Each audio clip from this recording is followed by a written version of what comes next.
First of all, I'm going to add some additional details on the wolf head. And I'm going to use the object that we created for the eyes that's still in symmetry mode or mirror repeat. And if I double click on one side, we can enter the drawing mode and then we can continue drawing. I'm going to use the pencil tool and I am going to draw a line for this detail here, and I'm going to assign white stroke on it. And I actually will use that style that we used earlier on the cape. So down here, you might recall we used these lines.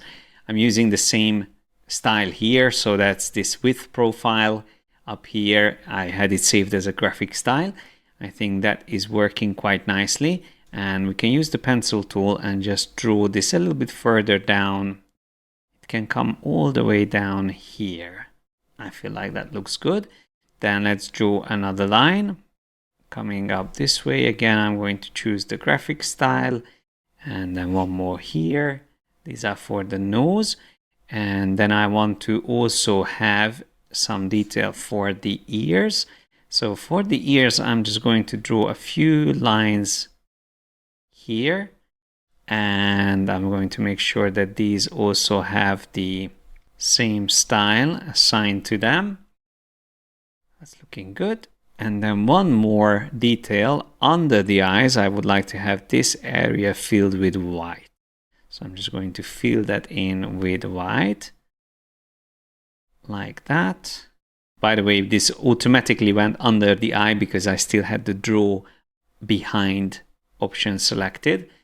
And let's just see how this looks. If I double click outside, we can go back seeing the whole illustration together. And I feel like that is looking really good. I am not 100% sure about the highlight under the eye. It might feel a little bit too strong. So I'm just going to go back, select that. So if we just select this one, maybe I can reduce the opacity on that, make it a little bit see-through, or maybe we can use a gray color instead, or even can introduce an even brighter gray. So instead of completely white, I'm just going to use maybe just a very subtle gray color there with 100% opacity. So let's see now. Yes, I feel like that works better. I felt like white was a little bit too strong, but this works better. And those few lines that we added are just very subtle additional details, but it helps to bring everything together. And finally, I would like to add the title. So I'm going to use the vertical type tool this time. I'm going to click here in the middle and type in little red. Let's just select this. And for the font, I'm going to use something very thick and solid for now, like Azo San. Looks good for what I have in mind. I'm going to increase the size. And we'll make sure that this goes all the way on the top. Let's align it here in the middle. Could even overlap the nose, but I think it's going to work better if we drag it up here. Yeah, it's a good alignment. Maybe this tree detail can come a little bit further in. I'm just going to use the eraser tool, erase from that, just so it doesn't overlap. Yeah, that looks already better.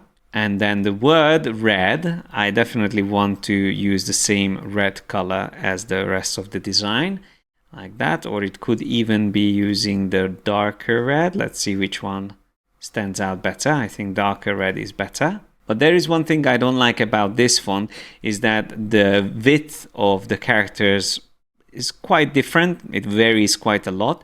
So it's better to find a different font where that's not going to be an issue. And here's a font called Espiritu, which already looks more interesting. So we have the width of the characters very similar. And I also like the serifs on this. So let's just move this up a bit, maybe make it a little bit smaller, something like that. Align it in the center. I feel like it needs to go a bit to the left, and it can come down a bit more this way. And I feel like this has a good connection to the way the trees look like. And maybe with this one, I would also change the font to have the other red used on it instead of the dark red. So the brighter red might look better. And one additional thing that I feel like would work well is if we added a stroke on this and set it to white. Let's just increase the thickness. And here's a useful technique. If you drag the stroke below the characters in the appearance panel, so under the characters, then the stroke can be sitting behind the text. So then it will only show up outside of it. So the original characters will be still fully visible. And I feel like that creates a really nice style. Let's just zoom out. We can potentially make this a little bit bigger now that it has the white outline around it. And again, I feel like it needs to go slightly to the left to be more aligned to the center. And then taking a look at this from the distance, I feel like maybe it can go up a bit more this way. I just thought of one additional thing that I think would help. Again, looking at the artwork from a distance, it's always good to zoom out and have a better understanding how it looks in this thumbnail size. You can judge certain details better. And I feel like the bottom part of the illustration is a little bit too dense. There's too much dark details there because of all the trunks of the trees.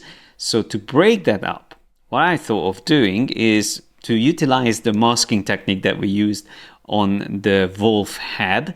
So for this, I'm going to select the trees that are without the clipping. So there's a group of them here.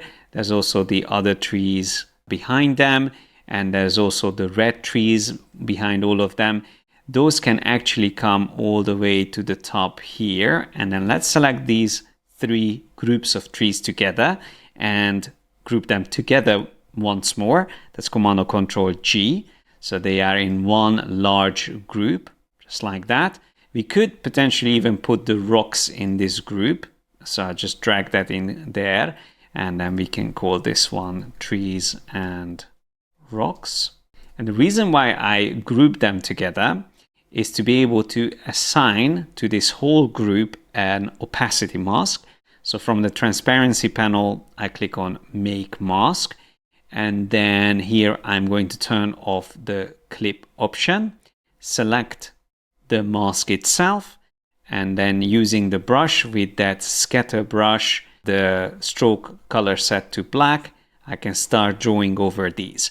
And you can see essentially what I want to achieve here is make it look like there's some snow on the trees. So normally you would have a little bit more snow built up closer to the bottom of the trees where the trunks are larger.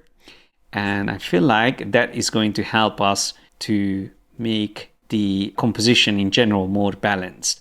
But instead of using 1 point, let's just see how it looks with 2 point. I think that looks better. So thicker and bigger brush strokes will help. And maybe we can go a little bit even higher. Let's just see what happens if we go higher like that. I don't have to be worried about drawing over a little red in the middle because she's not in this group. So I can paint over the center easily. Yeah, that is looking quite good. I'm just thinking maybe further up I can use a smaller brush. So let's just go down to 1 point and maybe apply that more around the edges like that on the top and here. Yeah, I'm not sure if I should use it on top of the trees. I feel like it works better at the bottom. Just going to use some smaller brush strokes here at the bottom, build it up even more, make the snow feel a bit heavier there. Maybe add some here on these trees as well. And yeah, I feel like this is quite an effective addition. So if I shift click on the opacity mask, we can see it without it and we can see it together with it. I feel like that really helped to add some more definition and interest to the illustration. Yeah, I feel like that looks really good. So I'm going to click back on the normal view in the transparency panel, and then we can see how everything is built up. We have obviously our original sketch, which is right there, and this is our final version. But to see how everything's built up, there's the little red, the wolf head, some details for the wolf head, and then the trees, and then the title. And the reason I like to look at all the components independently is because there's also something that I just spotted.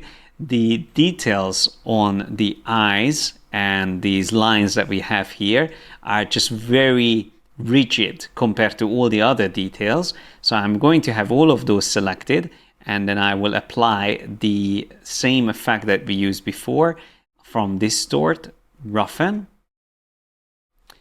And I'm going to use 0.5% just like before. Maybe even 1% on these details would work. Yeah, I think that's good. The detail level can be increased a bit. Let's just go down to 0.8 or 0.5. Let's try.